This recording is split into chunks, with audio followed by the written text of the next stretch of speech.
Hello, welcome to the Everyday Players podcast, game week 29, with your host, Matthew Chan. Golly Growler, secret guest, Callum Clark. Evening. And no longer stopped with his presentations today, Ryan Chan. Good evening, everyone. Yeah, I've been a little bit too busy, so I haven't had time with all the presentations and that this week. Hey. Anyway, Cal, how are you doing anyway? Good to see you. Thanks for coming on. Not bad. Thanks for having me on. Yeah, it's good to be here, finally. I can't believe you haven't asked me earlier, to be honest. Good performance for me so far this season. That's good. No, that's good. And I see you're a bit of a high flyer there, aren't you, with that background? Mr. Worldwide, some call me. That's obviously the New York background. Yeah. Anyway, before we get in, actually, I've got a little bit of a quiz for you. Guess the voice. So just a bit of fun. I tell you what, write it down. I'll just put it in your notes on your phone or something.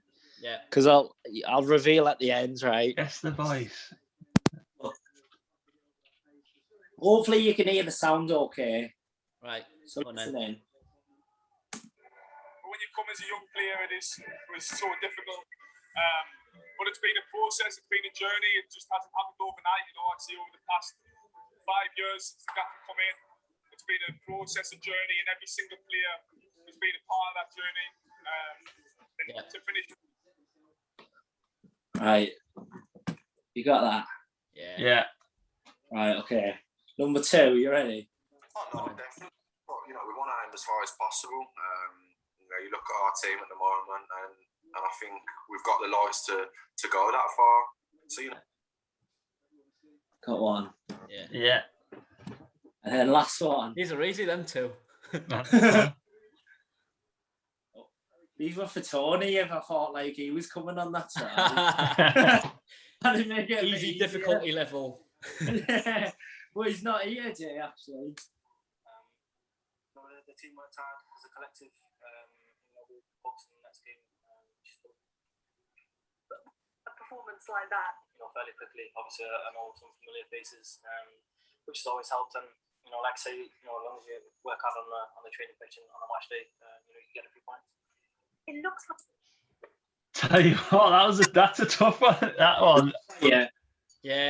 It was quite difficult, that one. Plus, I couldn't hear as well. So yeah, it was cracking. But all right. Let's take a guess on that then. Anyway, that's a bit of fun for all the listeners out there. Guess on that.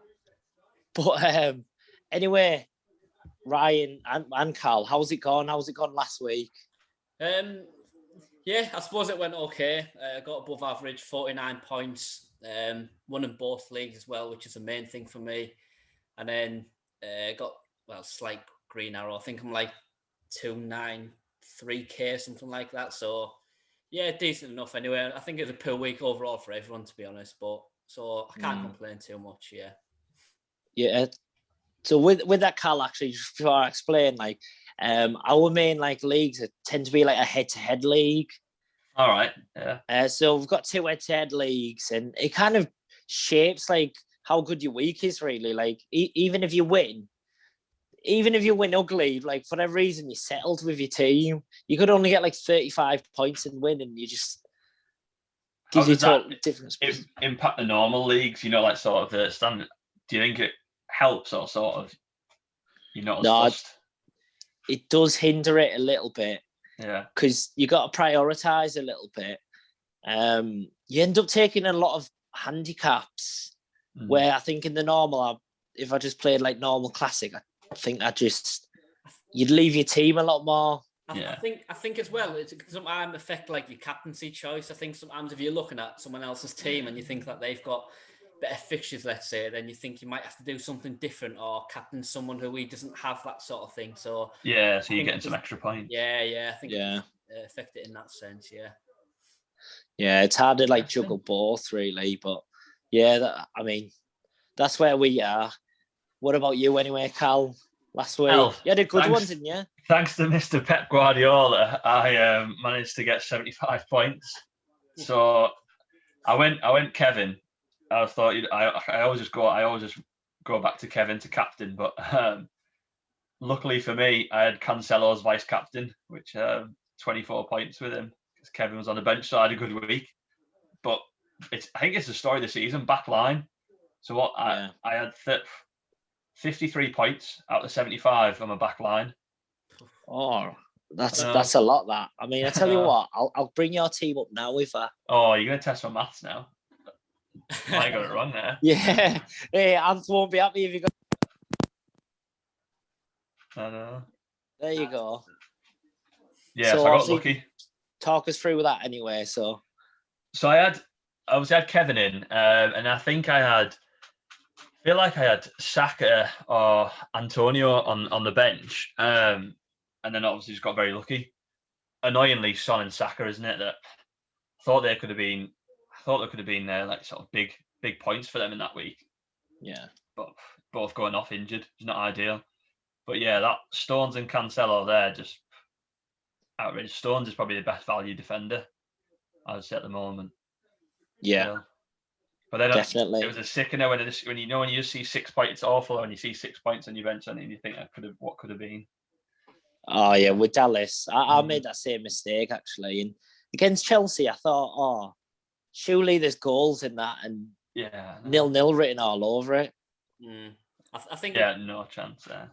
Yeah, I think with Dallas, I think a lot of people had him on the bench, so it was like whether you were lucky enough for him to actually come on, or whether you just missed out, like a bit what's happened with you there, Cal. I mean, you obviously got a little bit unlucky that he was too far down your bench. I know, and then Fernandez as well. Yeah, bit of a weird one. I thought Fernandez, he would have had a good week, been a bit quiet.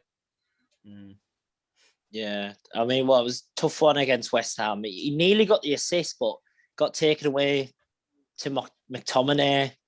Was that right? Yeah. I'll tell you something a little bit about Stones, to be honest. I'm thinking of transferring him out, even though he's done so well. I've got 2 City defenders. I've got Diaz and Stones, and I feel like soon they're going to get rotated a little bit. Do you know, with the Champions League? Yeah. I think Evan's the same. It's always a rotation risk, isn't it? And I mean, yeah, with the Champions League probably being a big priority now, you do sort of think that he'll probably save his best players for that, you know, if possible anyway. And I mean, the squad that they've got, they're able to do it as well. Yeah, it's a nightmare for managers, isn't it? Yeah. It's awful trying to keep up with them. Because Stones and Diaz for a while were like the perfect, because they were stuck in for ages, haven't they? But now Laporte's come back and he has got that option. Yeah, like you said, put Laporte in the Premier League and focus on the Champions League or something. Because they're on for the 4 trophies this season still? Yeah, I mean, it's famous, isn't it? It's infamous Pep Roulette, isn't it? And he's not been too bad this year, but I feel like it's probably getting to that time where they're going to use the whole squad. I think he's already said, you know, this is why we've got a big squad. We need to use it all. So, I mean, it's not good as an FPL manager, but that's just how it is. Anyway, a little bit on the players last week. So who impressed then? Obviously, there's people like Iheanacho, Lewis Dunk scored a goal last week. He's been tipped as like a big. I mean, Ryan, you were thinking of Dunk, weren't you? Yeah, I was thinking about it. Yeah, still a little bit unsure of whether to get him really. Because if I did get him, it'd probably just be like a 1 week punt sort of thing. I think after that, the fixtures are quite bad, so still unsure about that one. He's got that free kick in his locker as well, doesn't he? That disallowed free kick. He's got that in his locker. Yeah, he's right, isn't he, going forward? He's just like sort of one of them. I feel like he's came from the lower leagues and he's sort of like he's good at like the sort of no nonsense stuff and sort of getting in the box, attacking the ball, that sort of thing. And he's a threat, like. Absolutely.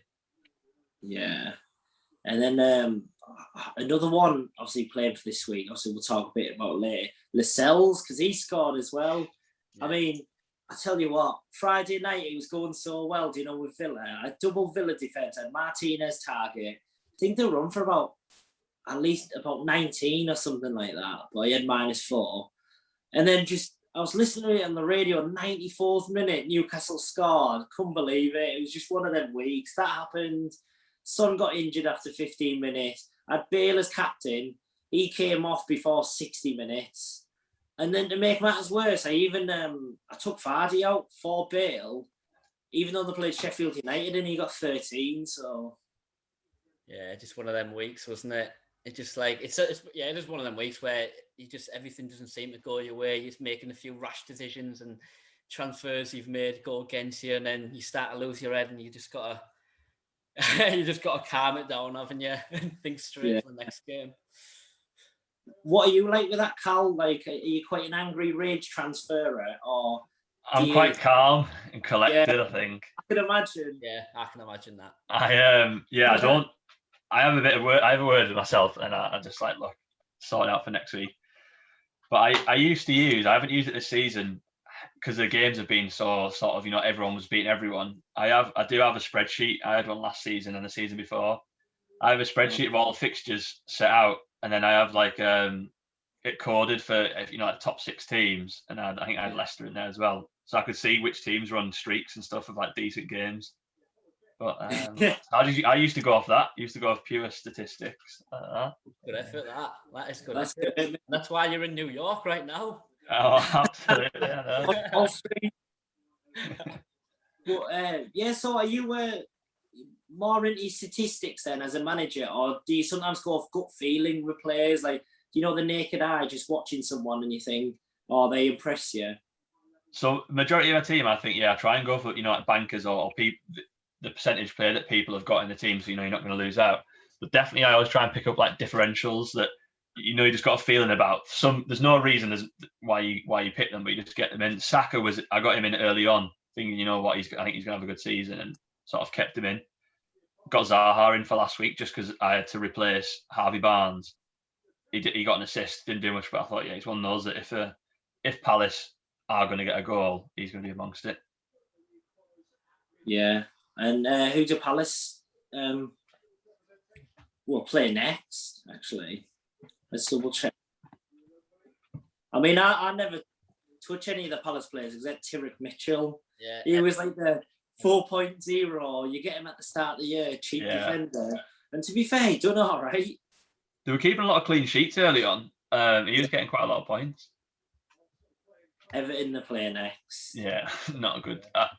And then, do you get certain teams, don't you, in FPL where you don't really know who they play, like like Crystal Palace, your West Broms and things like that, because you never pick any players from them. Yeah.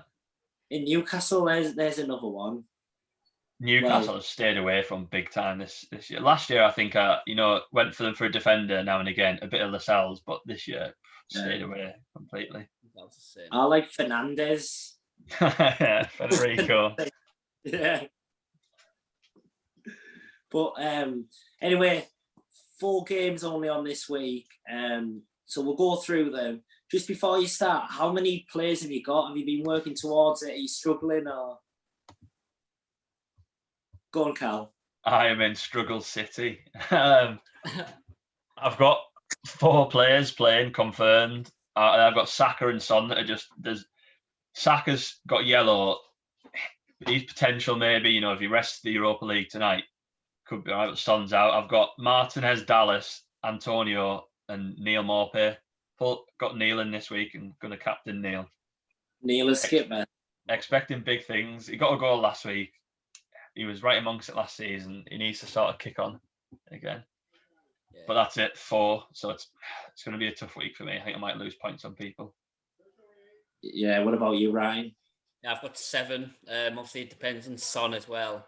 I mean, I have been thinking about this game week for a while, sort of like slowly getting players from these sort of teams. I mean, I was quite lucky. I already had quite a few of Villa and Spurs anyway. So, yeah, I've got 7. So, which isn't too bad, I think. A lot of people will have similar sort of numbers. So, hopefully, it'll be enough to get a decent score anyway. Yeah. So, what do you think is a good number then? Do you think?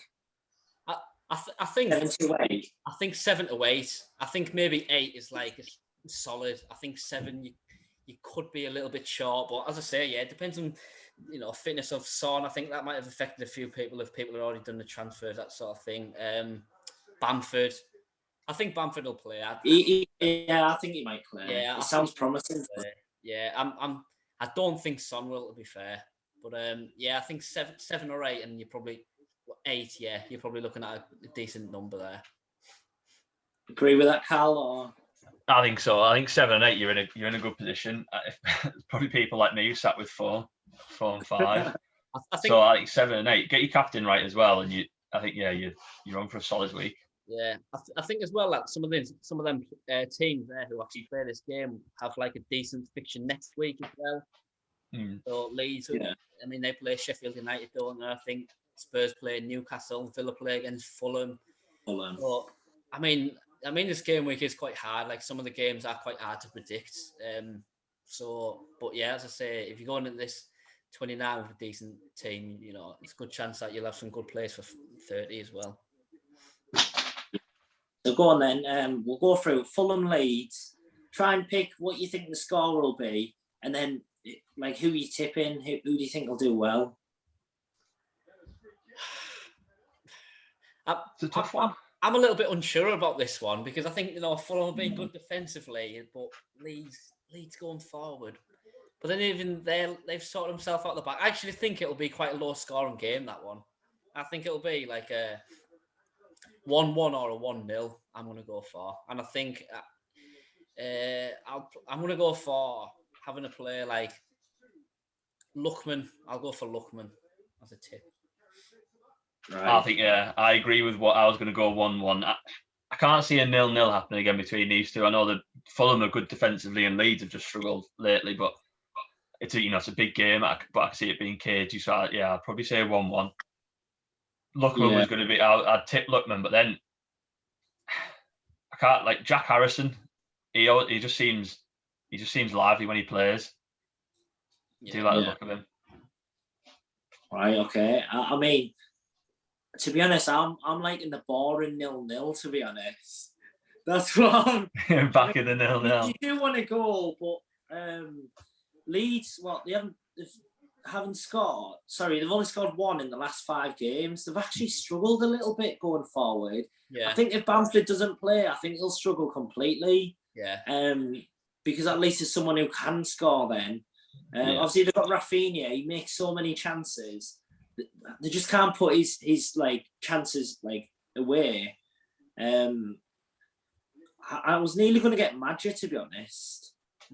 I think I had it in my head, get Madja for 1 week, and I'll just leave him as like the 3rd striker against Leeds. Usually a 90-minute man, but I think if I was to do a transfer, I would probably just go for like a Fulham defender. I mean, we said this last week, just Anderson, that quarterback, a Darabayo or Olaina. Yeah. I'd just get one of them and just play it pouring. Yeah, that's fair enough. I mean, even this week, in my defence, I think I'm just going to split it by playing Areola and Dallas in the hope that one of them will keep a clean sheet. Yeah. Areola's a good one, isn't he? He gets it, even if you're not getting clean sheets, he gets his save points in, which are quite good sometimes. He can come off with 1 or 2 save points.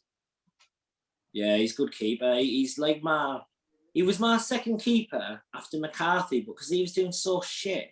I had to just start playing him all the time, and now I've got Martinez. It's a bit of a problem, but we'll see.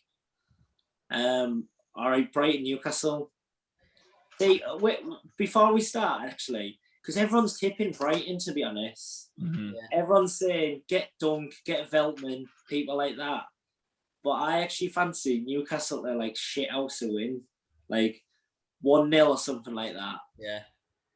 If I was to get a transfer, I'd get Lascelles, Jamal. Scored 2 goals in the last 3 games as well. Yeah. 4.2 million. So he's pretty cheap for someone who's going to start. It is a good price, that, to be fair, like 4.2 million. I know, as Cal said, I've had him in previous years, and I think on paper you'd think a probably low scoring game, and if you do go for anyone, you'd probably think of the defenders, probably a 3 Veltman, Dunk, or Lascelles. I think it'll be another low scoring game. I don't know, maybe a 1-0 Brighton. But 1-0 Brighton. But I can see why you might think that Newcastle might win as well. I've got a vested interest in this. Brighton 1-0 would suit me down to T. Neil Maupay, 80th minute. Nice bit of a celebration for the Newcastle bench. Stuff like that. Then the Geordie's down. Yeah, no, but I think, you might. It's a good shout, Newcastle might.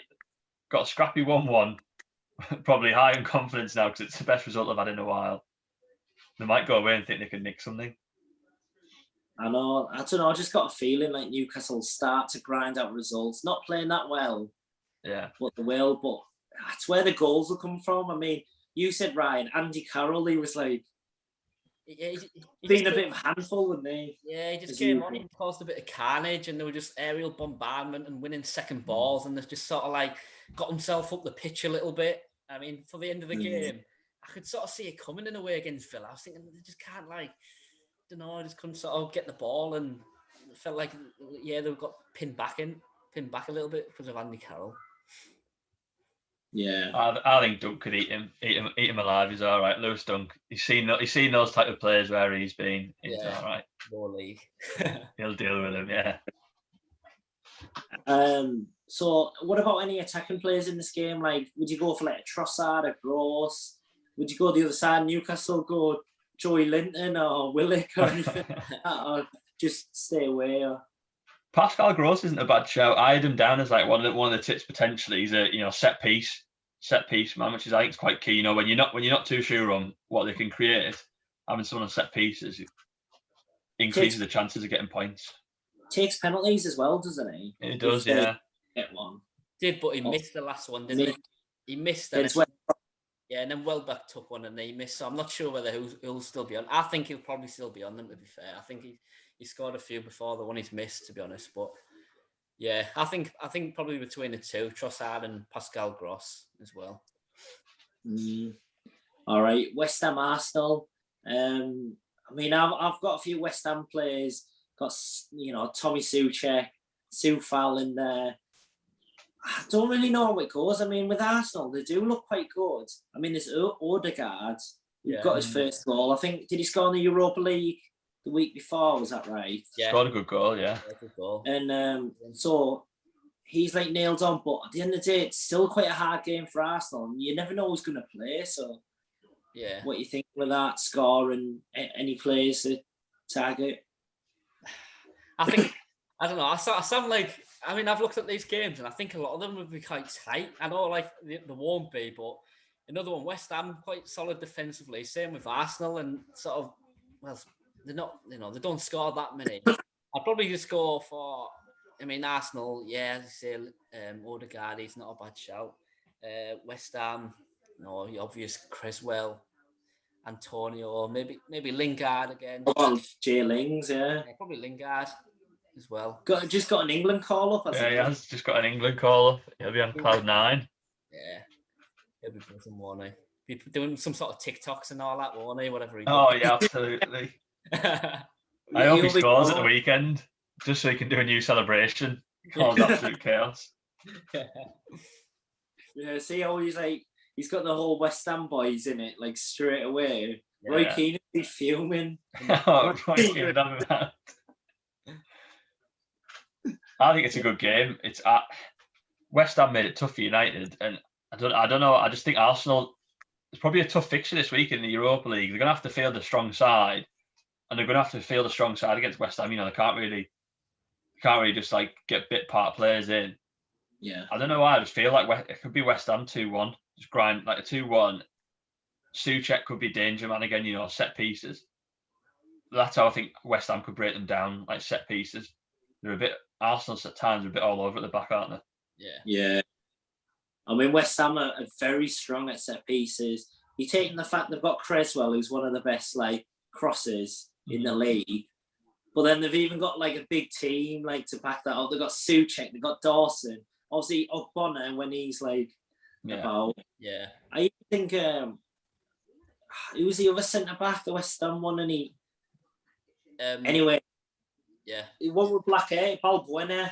Even he scored like one or two headers or something like that. So they can cause a bit of trouble on the day, West Ham. I don't know.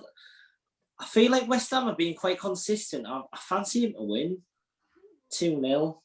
Yeah, fair show. Yeah, West Ham clean sheet. Yeah. Quickly though, on Aubameyang, do you think he returns? Yeah. I don't know. It depends if he plays tonight, I think. like in the Europa League, you might play in the Europa League and then you might rest him at the weekend. Well, I can tell you now, he's playing tonight. Is he? Oh, time now, isn't it? It's an early kick is off. that all they already kicked off? Oh, Yeah, well, there you go. 0-0, he's up top. So I think he'll play again. I think he's sort of Arteta's made his statement in a way by dropping him. And I've seen in the papers or something that he's been like fuming and all that. And I don't think he'll drop him again. I don't think you can't drop like your best player 2 league games. Yeah. I think it's, that's too settle a camp on it if he drops him again. Too much, really, isn't there? Yeah. And then obviously Aston Villa Spurs. So this is the one I've saved up a lot of players for it. I've got like 5 players in it. Obviously Son's very doubtful. Mm-hmm. Right, who are you thinking for this then? Because obviously Kane, do you think he's the obvious one? Watkins? I think Kane, yeah. Kane, I would say. Captain Kane.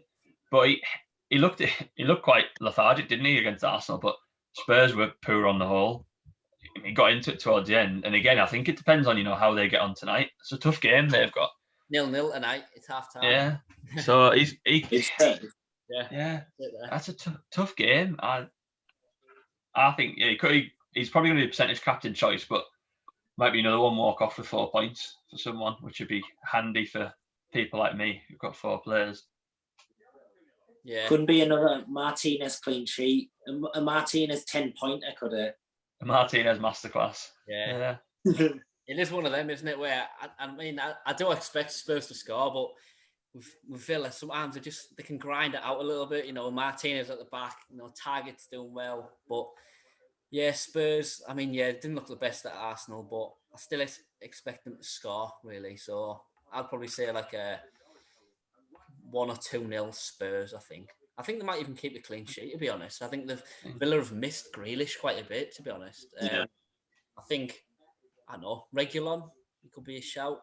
Even Lloris, I think he's quite he could potentially be better than the rest of the defenders, apart from Reguilon. I think just having Lloris in.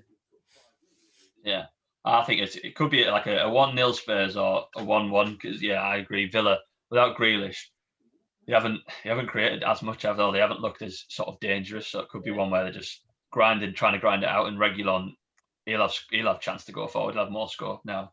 Yeah. And compared to the Arsenal game. So it could be a good tip. Yeah, definitely. And obviously, just moving on then. So basically on our special guest today called Clark. Obviously going to talk about the normal one. But obviously draft league as well. So I don't know if you want to put a little bit of an explanation in that. I'll just try and find that league actually. I'll touch on the normal, like a quick skim, then I'll go through the draft, because I think that's draft's a good fun. So in the normal, I had a really good sort of over Christmas. I spent a lot of time, and I was basically trying to catch you up, because you were at the top, and I just wanted to be close and ground it out. And I was about 30 points away. Then I had about 2 or 3 game weeks. Just got my captain choice wrong. Clean sheets didn't go my way, and then just sort of dropped off. Last week helped me out big time, but I'm still 65 points there behind Dan, which it's quite hard. That's quite a hard margin to make up, but I'm biding my time. The triple captain, I think, is the only way that I could make some points up. And I was tempted to pull the trigger on those double game weeks, but held off. But I think I've had a good season so far on the whole. Top 3 would be nice to end on. But always chasing that top spot. Have you had a look to see when you're going to play your triple captain yet, or is it just like sort of just whenever? I have no clue really. It's going to have to be in April at some point. I usually go, like the games you think, it's going to be an easy one, but that I always end up coming off with like 6 points in that. When you pick last season, pick Salah, thinking it's a banker, and then just comes off for 6 points for me. Cool. I'm just gonna. That one will be gut feel. I don't think that'll be statistics. I'll just go with 1 week. Just look at a fixture and be like, I'll hit on that one. Yeah. And see how I go. But it's not not a bad time. Then the draft. The draft is great, to be honest. I think we started it in 2017, like when it first came out. We were doing the normal for years. No one would ever pay up to the winner. So we decided to do the draft, and really we started fines. I think it started off at £2 one year, then we raised it I think last year to about, or the year before, to about £5. Yeah. So you get fines every week. The fines are, so you get bottom of the week is £5. If you get player, you got starting, gets a red card, scores an own goal. Then I think we introduced last year it was, or maybe this year, penalty conceded, £5. If your player misses a penalty, that's another £5. Bottom for the week, bottom for the month, sorry, is a £10. And then we sort of in December and April, when there's loads of fixtures, do double fines. So we create a massive pot, and then basically we just go on a nice day out to York in December using last season's funds. We didn't get to go this year, obviously, with COVID, but we had £895, I think, and obviously your aim is to try and come in below the average, so you're getting free pints essentially. What we do is draw it all out in cash, pay it up on that day, and then people just carry it, like someone will carry it around in cash. And this year we're on about £640, and that was in the end of Feb. So we'll be around the £700 mark now, and we've got double April. But it's a quality concept because it keeps you entertained. In those Fulham Leeds games, you'll have more of an interest in it. You might have some players. Do you keep track of like who's paid how much fines and that sort of thing? And oh yes, so we have our sort of the fine master. So Ant, he's got a spreadsheet. Obviously, another accountant with a spreadsheet. So he has a spreadsheet, and he'll keep track of the fines on our WhatsApp group, and then he'll sort of put it in, and he'll mark it, color code it if it's whether it's a red card or bottom for the week, and you'll have a total. And he's introduced sort of the end of last season and this season nice emails that sort of send out who's got what fines and luck ratings and things like that. So where you've just narrowly escaped coming bottom for the week, things like that, and all graphs of how you form, so you can actually see how you performed the last 4 weeks. So it's a good little setup we've got going. All starts, isn't it? Yeah, it's really good. It's a good way to just spend money, sort of save money then spend it for a night out. It's a really good way. Yeah, I mean, with myself this year, because of penalties and things like that, I owe loads of money. Yeah. I feel like my team's done really well. Like, they are top by 4 points, but I've been like towards the top like all season. But I'm quite annoyed actually that I owe about like 60, 70 quid or something like that, just from like Kyle Walker giving away like clumsy penalties, and even a Darabayo, he gave a penalty last week. Lucky I had him on the bench, but he scored an own goal a week before because of Dele Alli. Yeah. VAR's been great for the fines this season, for stuff like that. Just giving away sort of soft pens, it just means people end up paying money, which is great.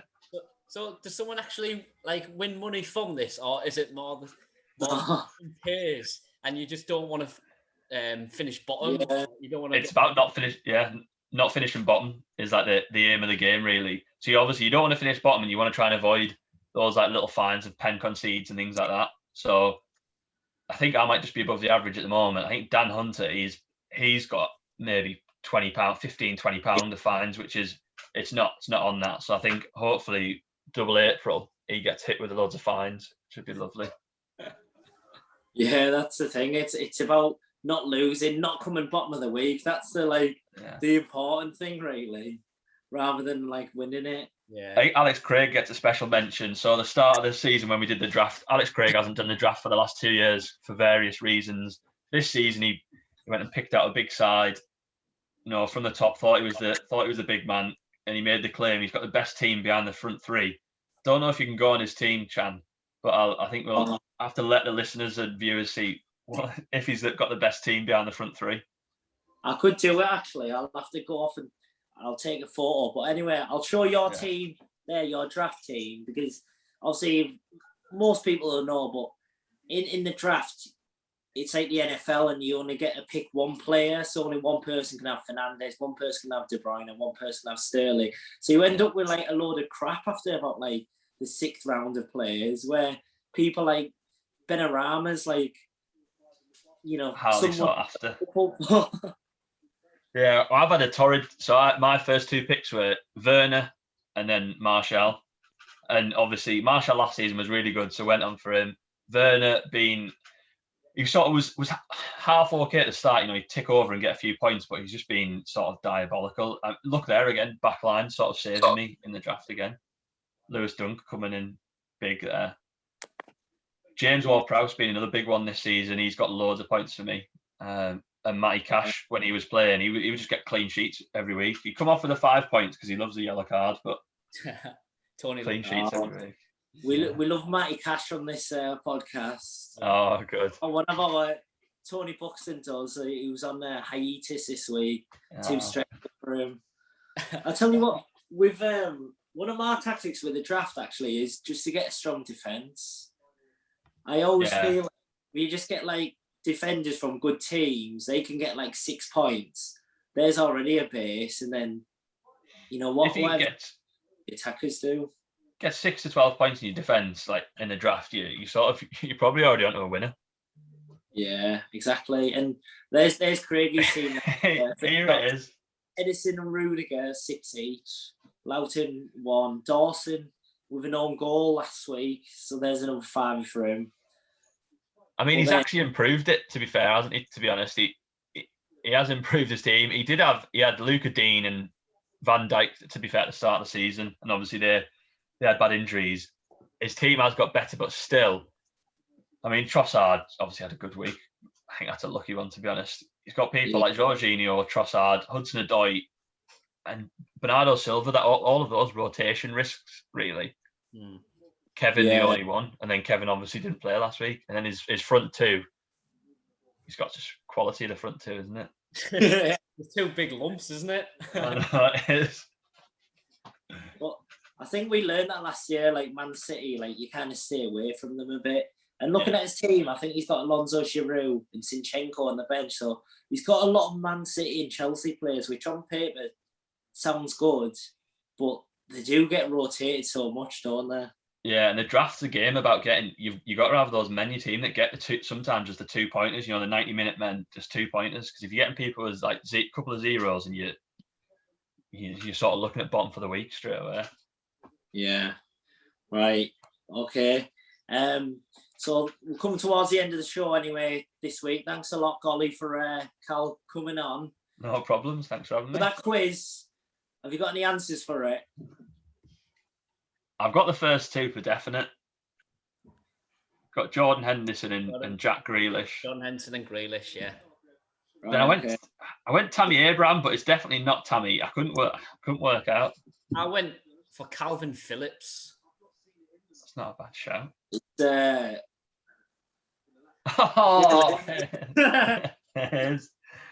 Nice and topical.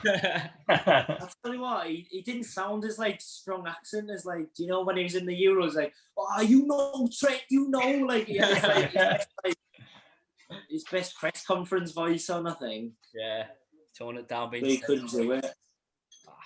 I mean, yeah, look, that's all we've got time for today. Thank you very much, Callie, anyway, for coming on. Good luck for this week, even with your, 4 players. I hope it goes. And I hope you don't come bottom for this week either. No, I won't. Don't you worry in the draft. Going into that. And yeah, Ryan, all the best of luck for this week as well. All right, cheers. But thanks a lot for coming on, Cal. Good luck, fellas. All right, cheers. Cheers. See you later. Bye.